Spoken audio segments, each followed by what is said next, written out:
Assalamualaikum warahmatullahi wabarakatuh. Kami dari kelompok 13, kelas F Manajemen Teknologi dan Inovasi akan membawakan presentasi yang berjudul Supply Chain Management and Innovation. Stasiun Tawang ramai orang beragam. Ke Pasar Semawis melihat lampion. Izinkan kami presentasi direkam membawakan materi Supply Chain Management and Innovation. Kami kelompok 13 beranggotakan Kak Tasya yang ada di pojok kanan atas, Kak Sultan yang ada di pojok kanan bawah, dan saya sendiri Kak Dedi yang akan memandu presentasi di awal ini. Agenda presentasi kami terbagi menjadi 5 bagian utama, yaitu pada awal kami akan sedikit cerita mengenai manajemen supply chain dan inovasi yang dibutuhkan, dijelaskan di bagian pendahuluan. Lalu, akan dilanjutkan oleh Kak Tasya yang akan membawakan penjelasan lebih lanjut mengenai apa itu supply chain. Kemudian ada Kak Sultan yang akan menyampaikan mengenai interface supply chain dengan inovasi sehingga dapat membawa perubahan pada manajemen supply chain sesuai dengan kondisi pasar. Terakhir, saya akan kembali untuk menutup presentasi ini melalui kesimpulan serta membawakan studi kasus mengenai inovasi pada manajemen supply chain yang berhasil dilaksanakan oleh salah satu perusahaan startup bernama Sayurbox. Sebagai pendahuluan, kita sendiri mengetahui bahwa inovasi adalah proses penambahan nilai yang berkaitan dengan serangkaian aktivitas mulai dari menghasilkan ide hingga mengkomersialisasikan ide tersebut. Sesungguhnya perusahaan telah mendorong inovasi di masa lalu, namun sifat dari beberapa tantangan eksternal yang dihadapi perusahaan saat ini memerlukan pendekatan di luar model pengembangan produk tradisional. Ini adalah permintaan dari pelanggan itu sendiri. Pertama, pelanggan saat ini menuntut solusi yang lebih canggih terhadap kebutuhan mereka yang semakin kompleks dan di luar dari model pengembangan produk-produk tradisional. Misalnya, pelanggan saat akan membeli mobil, mereka membutuhkan pembiayaan yang fleksibel, layanan garansi yang panjang, serta perlindungan kecelakaan di jalan raya. Itu semua adalah satu paket dalam satu penawaran yang akan menarik mereka. Perusahaan harus memperluas pengembangan produk yang ditawarkan atau bekerja sama dengan perusahaan lain untuk memenuhi harapan pelanggan. Selain itu, pelanggan beralih ke cara baru untuk membeli produk, terutama melalui internet atau secara online.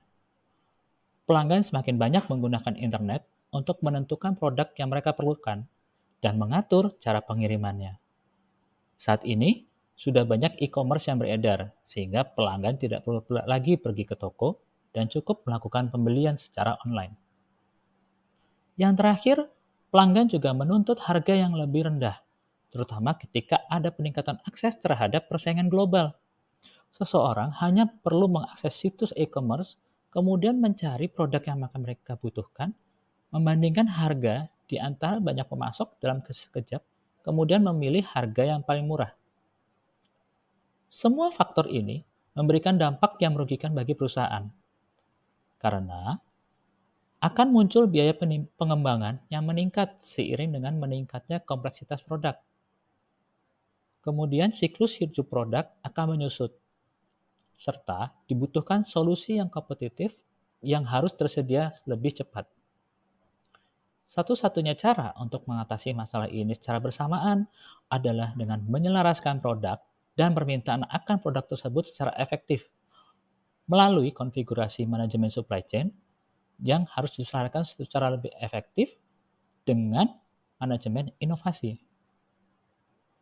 Lebih khusus lagi, perusahaan-perusahaan memang perlu mempertimbangkan perubahan inovatif pada produknya mereka, pada prosesnya mereka, secara pada tingkat strategis di manajemen supply chain, yang kemudian akan saling melengkapi dengan kerangka inovasi mereka.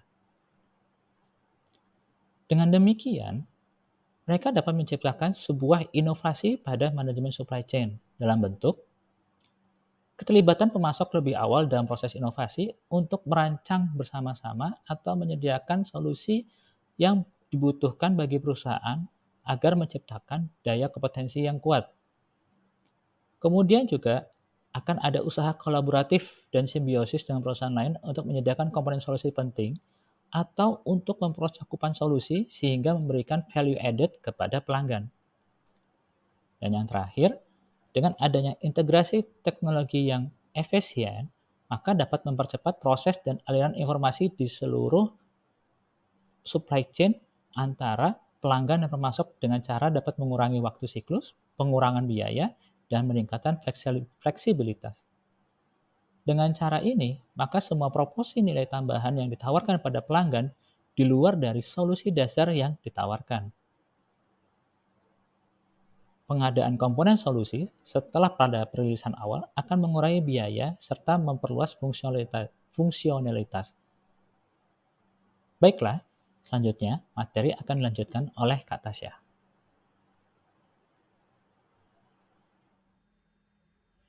Selanjutnya akan membahas mengenai supply chain.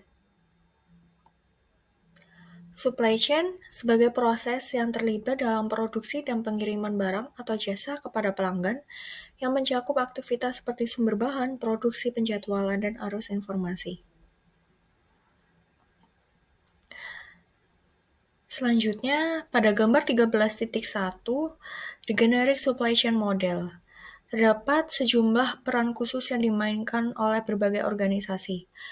Yang pertama ada supplier yang bertanggung jawab menyediakan komponen bahan mentah untuk digunakan oleh manufaktur yang selanjutnya menyiapkan produk akhir kepada konsumen. Distributor mengirimkan produk akhir ke merchant atau konsumer. Distributor juga dapat menggunakan shipper lain untuk mengirimkan produk akhir ke tujuan yang benar. Merchant kemudian menjual produk ke pelanggan akhir dan memberikan panduan serta membantu menetapkan harapan konsumen. Terakhir, consumer dapat mengonsumsi produk tersebut. Berdasarkan pandangan Hanfield and Nichols tahun 1999, mengusulkan dua tipe supply chain. Yang pertama, terdapat upstream, bahan masuk, dan yang kedua, terdapat downstream. Selanjutnya, supply chain memiliki 5 key action utama. Yang pertama, negosiasi produk dan hubungan, yaitu proses yang diperlukan untuk membangun hubungan bisnis, misalnya perjanjian mitra dagang. Yang kedua, proses pemesanan atau pertukaran dokumen, yaitu pengiriman dan penerimaan pesanan pembelian, faktur dan pemberitahuan pengiriman informasi kredit. Nomor 3, subrakitan komponen, yaitu tempat bahan mentah dan subkomponen diperoleh dan diubah menjadi komponen yang lebih bernilai untuk digunakan oleh produsen. Nomor 4, membayar atau menukarkan nilai, yaitu hubungan antara pedagang, konsumen, mengenai permasalahan seputar keamanan pembayaran. Selanjutnya yang terakhir, pemenuhan pesanan pengiriman dan pengantaran, yaitu proses mendapatkan pesanan dan menyampaikannya ke pelanggan melalui jalur distribusi yang sesuai. Kemudian supply chain paradigms, yaitu pengelolaan supply chain oleh perusahaan sangat dipengaruhi oleh tujuan bisnis strategis, kompleksitas produk dan keahlian internal yang dimanfaatkan untuk meluncurkan produk ke pasar sasaran. Perusahaan berkembang melalui berbagai tingkat kemampuan supply chain, dimulai dari lingkungan yang kacau atau terfragmentasi di level 1, kemudian bergerak menuju optimasi fungsional tingkat 2 atau level 2, kemudian ke lingkungan terintegrasi di mana optimasi terjadi pada tingkat perusahaan, yaitu level 3 dan 4, dan akhirnya mencapai kinerja kelas dunia dengan menyelaraskan semua proses tujuan strategis, yaitu pada level 5. Seiring dengan berjalannya waktu, perusahaan semakin meningkatkan operasi supply chain mereka. Hubungan antara supply chain dan model pengembangan produk baru atau NPD menjadi lebih erat dengan peningkatan keterkaitan antara proses pengiriman dan inovasi pada tingkat yang lebih tinggi. Ini menekankan pentingnya setiap perbaikan atau pengembangan dalam model NPD untuk mencegah ketidakseimbangan. Selanjutnya fungsional paradigm, yaitu supply chain yang melibatkan perusahaan untuk melakukan pengadaan bahan, mengkonversikannya dengan masing-masing departemen yang berfokus pada tujuan mereka sendiri, biasanya pengurangan biaya tanpa hubungan yang kuat dengan departemen lain. Hal ini dapat menyebabkan departemen yang paling dominan mengendalikan proses dan mendorong pengurangan biaya untuk dirinya sendiri tanpa memperbaiki keseluruhan supply chain.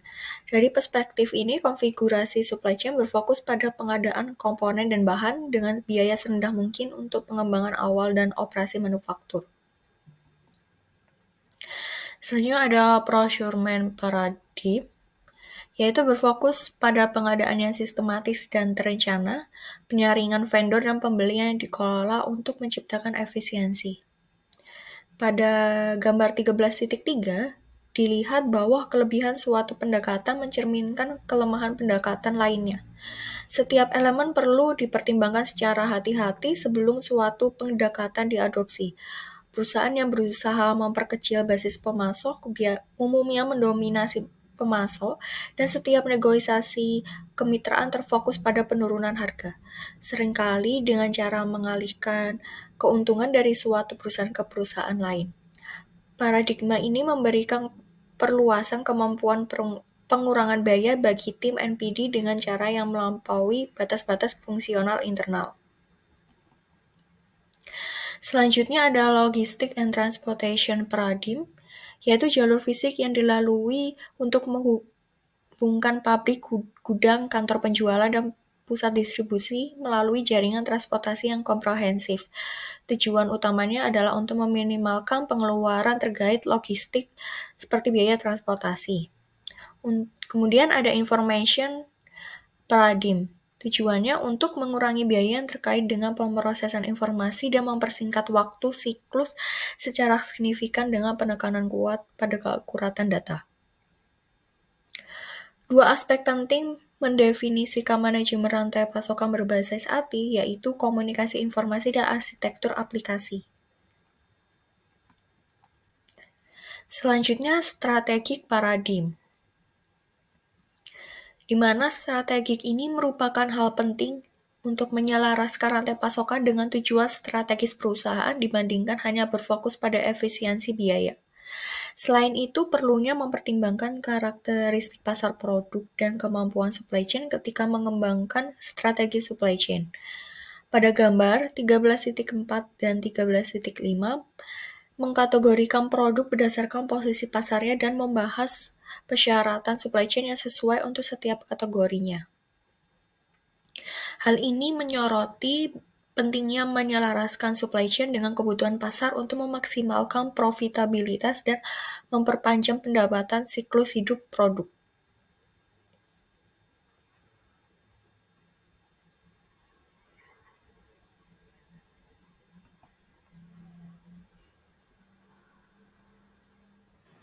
Oke, berikutnya kita akan masuk ke supply chain innovation. Jadi bagaimana inovasi itu dapat diterapkan melalui supply chain. Secara konsep, sudah dibahas di sebelumnya bahwa supply chain itu mencakup integrasi organisasi dan aktivitas untuk mendorong respon pelanggan dan menekan biaya. Tujuannya untuk apa? Tujuannya untuk mencapai keunggulan kompetitif yang berkelanjutan. Jadi itu inti dari supply chain. Nah, sekarang bagaimana supply chain ini dapat memberikan dampak terhadap inovasi. Secara tradisional, inovasi di perusahaan-perusahaan akan berfokus kepada pengembangan dan perluasan produk melewati departemen R&D ya, Research and Development. Jadi step-stepnya mulai dari identifikasi, desain, pengembangan, sampai dengan launching dan juga ongoing life cycle produk tersebut. Jadi itu konsep secara tradisional. Nah, supply chain yang didesain dan diselaraskan secara efektif dapat menjadi pendekatan alternatif dalam memberikan inovasi kepada pelanggan. Jadi bukan cuma soal pengembangan produk, R&D, dan sebagainya, tapi supply chain yang diintegrasikan itu bisa berperan aktif dalam pendekatan alternatif dalam memberikan inovasi. Nah, pada gambar ini dijelaskan bahwa bagaimana supply chain bersama dengan 3 proses yang lain yaitu product development dan juga market shift, dapat mendukung creation customer value, dalam hal ini inovasi. Jadi keselarasan yang nantinya efektif antara supply chain, product development, dan juga market shift itu sangat diperlukan untuk menciptakan sebuah inovasi. Dalam gambar ini, yaitu key driver of supply chain, itu terlihat bagaimana hubungan antara product development dan juga market shift dan juga supply chain. Untuk product development dan juga market shift, product development harus mampu mengkomunikasikan kebutuhan dari pasar. Selain itu, product development juga akan mendapatkan tren yang sedang terjadi di masyarakat, kemudian juga membangun customer relationship antara product development dan juga market shift, kemudian design and develop solution. Jadi bisa secara langsung product development in charge ke market shift. Itu juga berlaku untuk supply chain. Jadi ketika supply chain dihubungkan dengan rantai market shift, dia bisa mampu mengimprove delivery. Jadi pengirimannya kita tingkatkan, kemudian flexibility in configuration, jadi bisa lebih fleksibel konfigurasinya, kemudian juga tentunya adalah maintain customer relationship.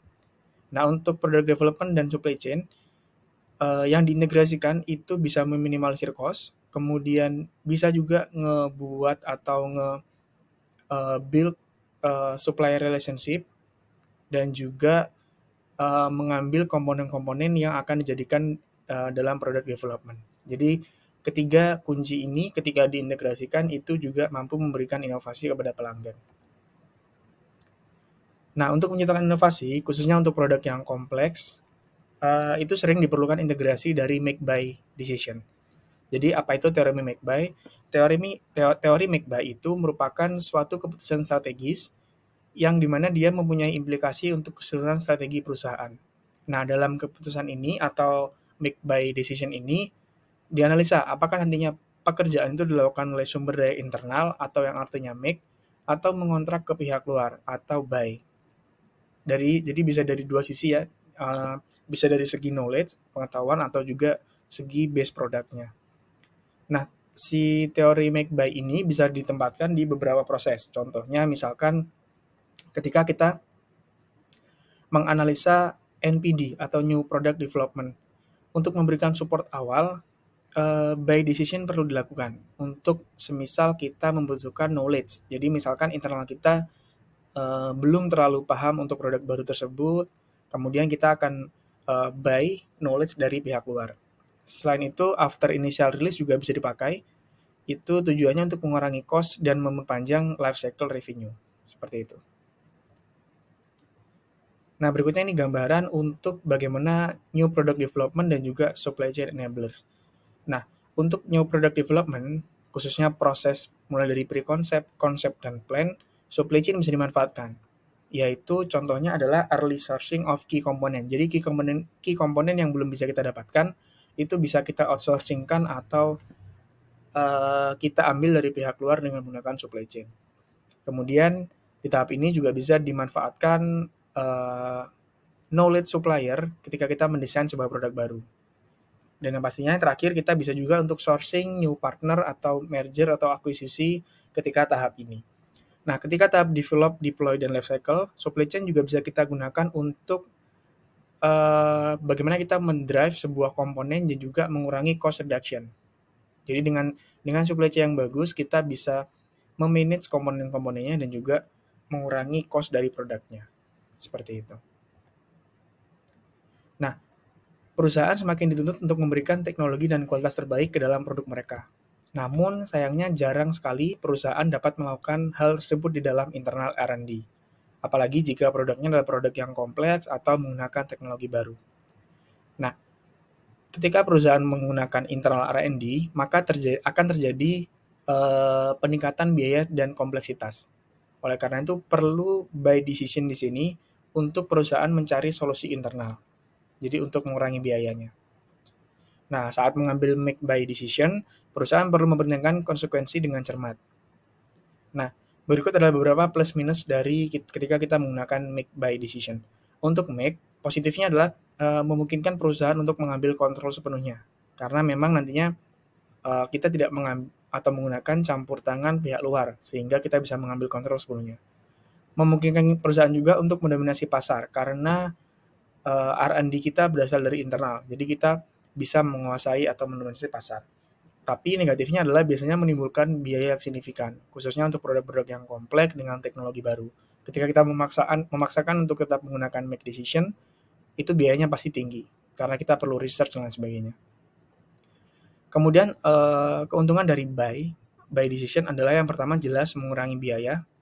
Yang kedua, tapi negatifnya adalah mengurangi pengaruh diferensiasi yang dapat dibawakan perusahaan ke pasar, karena kita memakai bantuan dari pihak outsourcing atau pihak luar. Nah, dari gambar tersebut terlihat bahwa make decision itu dibedakan menjadi dua, yaitu generally applicable apabila general applicability-nya 0 sampai 1, dan juga completely customized ketika nilai general applicability-nya sama dengan 0, seperti itu.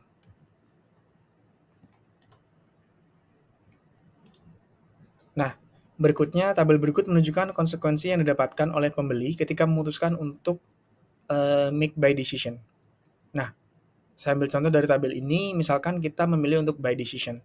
Nah, buyer akan mendapatkan manfaat seperti skala ekonomi dari penggunaan peralatan produksi dalam jumlah besar dan juga sponsorship cost. Tetapi dengan mengambil buy decision, pembeli tidak akan mendapatkan potensial licensing revenue. Selain itu, pembeli juga tidak bisa melihat peningkatan hasil dari perantingan peralatan dan lain sebagainya. Setiap keputusan buy atau make customized dan make generally memiliki konsekuensi positif dan negatif. Nah, dalam kolaborasi dengan pihak eksternal atau yang kita bisa sebut dengan buy decision dapat dilakukan dengan 3 cara yang berbeda. Yang pertama adalah merger atau akuisisi, yang kedua aliansi strategi, dan yang ketiga adalah pengembangan.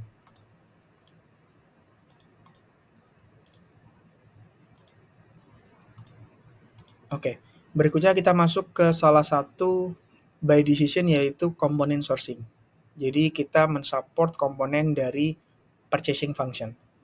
Nah, menurut Smith and Reinerson 1991, di banyak jenis industri, bahkan sampai dengan 80%, nilai dari sebuah produk dibeli dari sumber eksternal. Mungkin Bapak Ibu yang melihat video ini, yang sudah bekerja di bagian industri, mungkin sudah merasakan bahwa sebagian besar sebuah produk ini nilainya akan dibeli dari sumber eksternal. Entah itu bahan dasarnya, entah itu bisa jasa R&D-nya dan lain sebagainya. Bisa jasa, bisa barang. Nah, yang akan bertugas untuk menghandle hal ini adalah Departemen Supply Chain Management, atau nanti bisa di-breakdown menjadi procurement. Tanggung jawabnya adalah mencari pemasok atau vendor, baik dari segi barang maupun jasa. Nah, step-stepnya kurang lebih seperti ini. Jadi yang pertama, tim supply chain management atau procurement akan menerima permintaan dari divisi teknis, manufaktur, atau operasional. Kemudian ketika ada permintaan, maka SCM akan menyiapkan permintaan kepada vendor. Tentunya vendor-vendor yang sudah lolos kualifikasi dan juga atau vendor-vendor yang menjadi list dari perusahaan. Kemudian vendor akan memberikan penawaran harga dan dokumen pendukung. Nah, dari penawaran dan dokumen pendukung ini akan diperiksa mengenai penawarannya seperti apa, dokumennya seperti apa, teknikalnya seperti apa, syarat dan ketentuan yang berlaku seperti apa. Nah, setelah melalui tahap pemeriksaan dan dinyatakan technically acceptable, berikutnya adalah negosiasi harga dengan vendor. Kemudian setelah negosiasi harga dan ditentukan harganya, vendor akan dipilih dan dibayarkan sesuai dengan ketentuan. Biasanya adalah vendor dengan biaya terendah, itu yang menang. Kemudian akan melalui proses pembelian dan pengiriman, jadi barang akan diproses dan dikirim oleh vendor, kemudian ketika barang yang sudah sampai, akan diserahkan kepada divisi yang bersangkutan, divisi yang request. Nah, yang kedua adalah strategic alliance, atau aliansi strategis. Itu merupakan hubungan formal di antara dua atau lebih kelompok untuk mencapai satu tujuan bersama. Biasanya aliansi strategis ini pada umumnya terjadi pada rentang waktu tertentu, misal 4 tahun, 5 tahun, jadi ada batas waktunya. Nah, dua cara yang dapat dilakukan untuk meningkatkan performa aliansi adalah, yang pertama, mitra itu cenderung berinvestasi dalam pengembangan keterampilan atau knowledge. Biasanya seperti itu. Yang kedua, peningkatan interaksi dan pertukaran antar mitra mengarah pada investasi pada aset-aset. Jadi, bagaimana antar mitra itu berinvestasi pada aset-aset terspesialisasi bersama. Ini adalah dua contoh bagaimana kita bisa meningkatkan performa aliansi strategi. Nah, dari tabel ini, dari kurva ini, terlihat hubungan antara usia aliansi dan kinerja yang berbentuk kurva U. Jadi yang warna biru dan hitam kurva U itu adalah aliansi performance, sedangkan yang warna hitam dengan bentuk U terbalik adalah internal development performance. Nah, performa aliansi akan cenderung bagus di awal dan di akhir, tapi dia akan melemah sekitar 4,5 tahun. Nah, menariknya ketika dia melemah di 4,5 tahun, itu merupakan peak dari internal development performance. Jadi ketika aliansi performance-nya berada di titik paling rendah, internal development performance-nya ada di titik paling tinggi. Seperti itu. Nah, yang berikutnya adalah internal development and early supplier involvement. Ini maksudnya apa? Ini maksudnya adalah praktik umum downstream buyer yang berkolaborasi dengan upstream supplier. Jadi mereka langsung memangkas beberapa proses dari supply chain, di mana dia langsung menghubungkan antara downstream buyer dan juga upstream supplier. Nah, hal ini menimbulkan manfaat jangka pendek dan jangka panjang. Jangka pendeknya adalah di mana terjadi peningkatan kualitas produk, pengurangan waktu pengembangan, dan penurunan biaya. Pengurangan waktu dan penurunan biaya jelas karena kita memangkas beberapa proses supply chain yang ada. Untuk jangka panjang, manfaatnya adalah yang pertama meningkatkan efisiensi kolaborasi, akses terhadap teknologi baru, dan juga penyelarasan teknologi dengan upstream supplier, karena kita secara langsung bisa berhubungan dengan upstream supplier. Seperti itu. Nah, kemudian supply chain network, value nets, and emerging competence in NPD.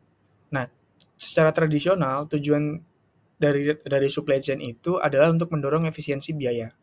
Nah, seringkali melalui hubungan pelanggan pemasok yang konvensional. Jadi, step-nya itu ada banyak, supply chain yang tradisional. Nah, the value net ini menawarkan konsep supply chain yang baru.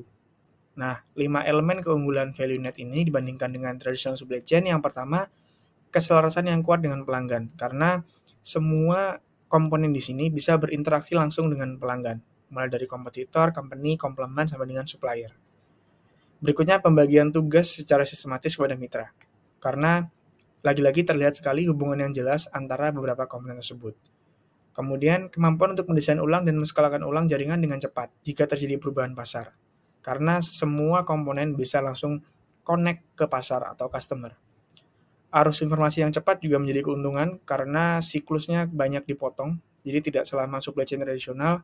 Kemudian dapat menggunakan informasi digital keputusan operasional karena bisa terintegrasi komponen-komponen tersebut secara digital. Nah, berikutnya supply chain and information technology. Jadi bagaimana supply chain ketika dihubungkan dengan information technology. Secara tradisional atau awal mulanya, teknologi informasi itu membantu mengotomatisasikan transmisi data melalui EDI atau Electronic Data Interchange. Namun, EDI ini menghadapi banyak tantangan karena beragamnya lingkungan teknologi informasi dan standar integrasi. Nah, sebenarnya infrastruktur teknologi yang informasi yang lebih efektif itu dapat menghasilkan aliran data yang cepat dan murah, sehingga dapat meningkatkan efisiensi dalam rantai pasokan.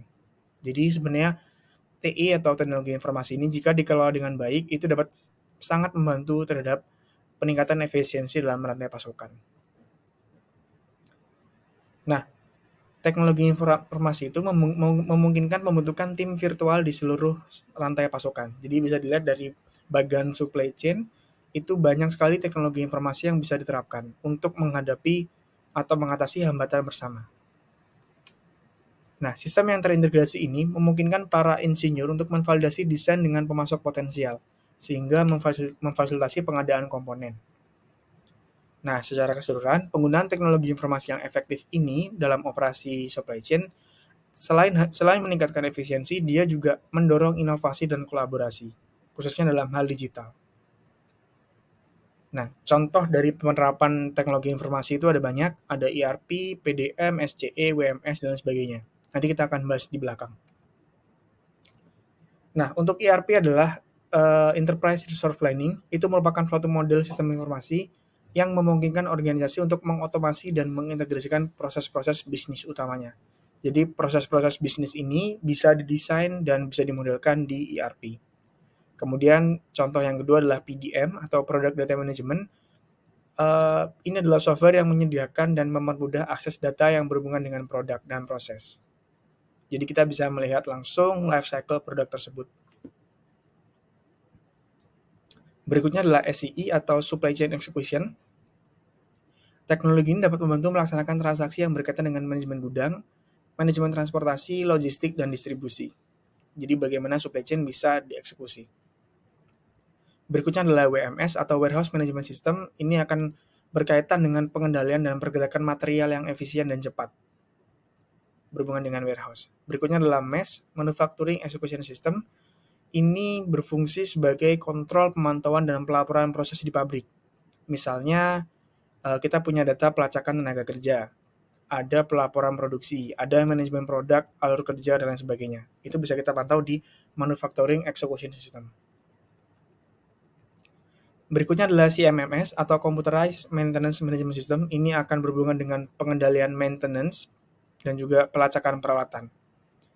Ada juga FA atau Factory Automation. Ini membentuk hubungan antara proses dan informasi di jalur produksi. Jadi di dalamnya mungkin ada robotika, ada numerik komputasi, ada PLC, dan lain sebagainya. Khususnya pabrik-pabrik yang sudah menggunakan otomasi. Berikutnya adalah ada SCE, Supply Chain Integration. Itu mencakup perangkat lunak generik untuk manajemen keamanan, manajemen protokol, pemetaan data, dan juga modul konektor perangkat lunak. Berikutnya ada EPS atau Electronic Procurement System. Ini untuk mengurangi biaya pembelian di perusahaan. Jadi bagaimana kita mendigitalisasi procurement. Jadi kita mengadakan pembelian barang dan juga memantau barangnya itu bisa menggunakan EPS. Berikutnya ada CRM atau Customer Relationship Management. Ini akan berhubungan dengan pelanggan atau customer. Biasanya isinya mencakup otomatisasi tenaga penjualan, manajemen pusat panggilan, profil pelanggan, dan lain sebagainya, berhubungan dengan pelanggan. Yang terakhir contohnya adalah LMS atau Logistic Management System. Ini akan membantu dalam pengelolaan gudang, penyimpanan, dan juga pelacakan material. Nah, dari sekian jenis aplikasi itu, keputusan untuk mengadopsi aplikasi-aplikasi ini harus mempertimbangkan tidak hanya fitur-fitur paling penting yang dibutuhkan oleh bisnis, namun juga potensi kebutuhan di hilir. Jadi tidak semuanya bisa diabsorb, jadi disesuaikan kembali dengan kebutuhan. Nah, hal ini diperlukan untuk memastikan bahwa setiap investasi modal, karena teknologi informasi kan juga merupakan salah satu investasi, mengingat nilainya yang tidak kecil, itu bisa menghasilkan keuntungan dalam jangka panjang. Sekian dari saya, terima kasih. Akhirnya, kita akan memasuki bagian terakhir dari presentasi kami ini. Kesimpulan dari presentasi kami bahwa kerangka kerja inovasi itu telah ditetapkan untuk membantu perusahaan menangkap ide dan mengarahkannya melalui desain, pengembangan, kemudian diluncurkan guna memenuhi tujuan komersial spesifik perusahaan. Mereka melibatkan penyelarasan lintas fungsi pada bidang-bidang utama untuk melaksanakan proses yang akan menghasilkan pelanggan, sehingga pelanggan menerima solusi efektif terhadap permasalahan mereka. Supply chain sendiri adalah serangkaian proses terintegrasi yang melampaui batas-batas perusahaan dan dimaksudkan untuk memproduksi dan mengirimkan barang dan jasa kepada pelanggan. Mereka telah berevolusi dari paradigma fungsional dasar menjadi pilihan strategis tentang cara terbaik untuk melayani pelanggan dan pasar, serta sasarannya adalah dengan menawarkan pilihan optimal dengan cara yang fleksibel dan efisien. Seiring berkembangnya supply chain, mereka semakin berinteraksi dan menuju pada manajemen inovasi. Manajemen supply chain memainkan peran penting dalam mencari komponen dan bahan untuk membangun inovasi menjadi solusi efektif terhadap masalah pelanggan dan melakukannya dengan biaya serendah mungkin melalui pembelian, pengadaan, dan distribusi yang efisien. Hal ini memungkinkan penghematan biaya diteruskan pada pelanggan atau ditahan sebuah perusahaan untuk menciptakan keuntungan. Manajemen supply chain juga berperan dalam mengurangi biaya siklus hidup, mengatasi keusangan komponen, dan memastikan pendapatan dan margin siklus hidup terlindungi.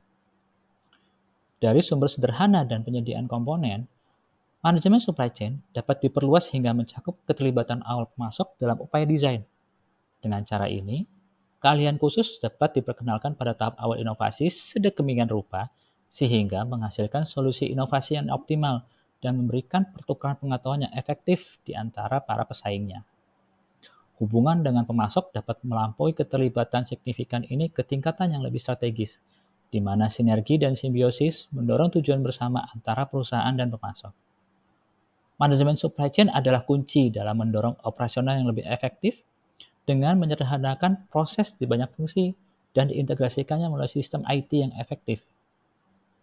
Dengan mengelola manajemen supply chain yang efektif, maka biaya operasional dan waktu siklus produk dapat dikurangi. Semakin banyak aplikasi IT skala perusahaan seperti SAP dan Matrix One yang mendukung informasi dan alur kerja perusahaan dari ujung ke ujung. Dengan biaya yang lebih relatif lebih rendah, maka dihadirkan solusi IT yang lebih baik daripada sebelumnya. Baiklah, selanjutnya kami akan membawakan studi kasus mengenai sebuah perusahaan startup yang berhasil melakukan inovasi pada manajemen supply chain. Nama perusahaan tersebut adalah Sayurbox. Ide ini berawal dari ketika pasar online mulai berkembang pesat di Indonesia pada tahun 2016, seorang pengusaha berpikir untuk menciptakan pasar digital di mana petani dapat terhubung langsung dengan pelanggan, sehingga lahirlah Sayurbox. Namun, ia juga menyadari bahwa para petani yang biasanya tinggal di daerah pedesaan belum begitu paham dengan teknologi dan penjualan, sehingga ia segera mengubah ide bisnisnya menjadi layanan bahan pangan berbasis teknologi dan penyedia pertanian berbasis B2B atau business to business. Dari sini, perusahaan Sayurbox membeli produk segar dari petani dan menjual barang tersebut langsung kepada konsumen akhir melalui aplikasi dan situs Sayurbox. Ia juga menjual produk dalam jumlah besar ke berbagai supermarket dan produsen minuman di Indonesia. Perusahaan ini melakukan penyederhanaan supply chain pertanian dan proses logistik dengan bekerja sama dengan kelompok petani di Jawa Barat, Surabaya, dan Bali. Mereka juga secara langsung mengoperasikan gudang dan pusat pengadaan yang terletak dekat dengan lahan pertanian, sehingga memudahkan petani untuk mengirimkan dan menyimpan produk segar mereka. Salah satu masalah utama dari manajemen supply chain pertanian adalah perkebunan itu tersebar di daerah pedesaan dan terpencil dengan infrastruktur yang buruk. Sehingga solusi transportasi yang mudah itu menjadi sangat sulit. Petani tidak memiliki akses ke pelanggan karena mereka harus melalui perantara atau calo untuk menjual produk mereka. Nah, startup Sayurbox ini tidak hanya menciptakan saluran penjualan bagi petani, tetapi juga memberikan wawasan bisnis berdasarkan data yang dikumpulkan melalui aplikasi, sehingga petani dapat mempelajari pola permintaan di pasar dan menyesuaikan pasokan. Tim Sayurbox juga mengadakan program lokakarya rutin untuk mengedukasi petani dalam membaca data guna mengoptimalkan produksi mereka dan juga sering berbagi wawasan melalui WhatsApp group. Penawaran dan permintaan memang seringkali tidak sesuai. Misalnya saja, harga cabai yang berfluktuasi drastis akibat pasokan yang tidak menentu, sedangkan permintaan itu selalu ada. Hal ini bisa dicegah karena cabai bukan tanaman musiman. Tanaman ini tumbuh sepanjang tahun. Jadi, petani harus membuat perencanaan yang lebih baik agar selalu bisa memenuhi permintaan. Solusi-solusi ini yang ditawarkan juga oleh Sayurbox kepada petani-petani ini, agar perusahaan ini bisa meraih kesuksesan dengan memadukan pengetahuan lokal dengan pola bisnis di luar pasar dalam negerinya. Strategi inovasi supply chain yang mereka sediakan, yaitu saat ini mereka sudah bekerja sama dengan lebih dari 10.000 petani di seluruh Indonesia. Perusahaan menjalin kemitraan untuk mendapatkan produk segar langsung dari pertanian tanpa perantara tradisional atau calo. Model pengadaan langsung ini membantu menjaga kesegaran produk dan mengurangi biaya rantai pasokan. Dengan adanya integrasi teknologi dan analisis data, perusahaan ini memanfaatkan teknologi eksklusif, di mana Sayurbox akan melakukan perkiraan dari permintaan, kemudian melakukan perencanaan inventaris, dan algoritma pengoptimalan rute. Tulang punggung dari teknologi ini memungkinkan pengelolaan rantai pasokan pertanian secara efisien dari pertanian hingga konsumen, memastikan pengiriman tepat waktu, terjaga kesegarannya, dan harga yang kompetitif. Pengoperasian platform e-grocery menawarkan berbagai macam produk, terutama lebih dari 5.000 produk, mulai dari produk segar hingga hidangan siap saji. Pelanggan dapat melakukan pemesanan melalui aplikasi dan website Sayurbox, memilih berbagai produk yang bersumber langsung dari petani. Logistik dan distribusi juga dikembangkan oleh Sayurbox, di mana Sayurbox mengoperasikan gudang dan pusat pengadaan yang dekat dengan lahan pertanian untuk penyimpanan dan pengiriman yang efisien. Jaringan logistik perusahaan memungkinkan pergerakan barang dengan cepat ke konsumen akhir dan bisnis, seperti supermarket dan produsen minuman. Hal ini akan berdampak positif pada pengiriman dan kepuasan pelanggan. Dengan fokus pada pengalaman pelanggan, Sayurbox memastikan pengiriman produk berkualitas tinggi dari panen hingga ke rumah dalam waktu 12 jam dan dalam beberapa kasus dapat meningkatkan kesegaran. Perusahaan melayani sekitar 1 juta pelanggan di Jawa dan Bali. Mereka menekankan kepuasan dan loyalitas pelanggan melalui kualitas, harga, dan layanan pengiriman. Adanya manfaat pengurangan limbah dan penambahan nilai itu merupakan bagian integral dari misi Sayurbox dalam meminimalkan limbah makanan dan mendukung praktek pertanian berkelanjutan. Platform ini menerima produk dari semua tingkatan untuk mengurangi kerugian panen, menawarkan barang-barang yang tidak sempurna tersebut dengan harga yang lebih rendah kepada konsumen. Selain itu, hal ini memberikan petani pendapatan rutin dan sumber daya pendidikan untuk meningkatkan teknik pertanian mereka dan mengoptimalkan produksi berdasarkan permintaan pasar. Hal ini berujung pada ekspansi dan pertumbuhan, di mana jangkauan Sayurbox saat ini akan mencoba merambah ke seluruh daerah di Indonesia dengan cara meningkatkan supply chain dan menembus pasar baru yang sudah ada untuk melayani lebih banyak pelanggan dan bekerjasama dengan jaringan petani yang lebih luas.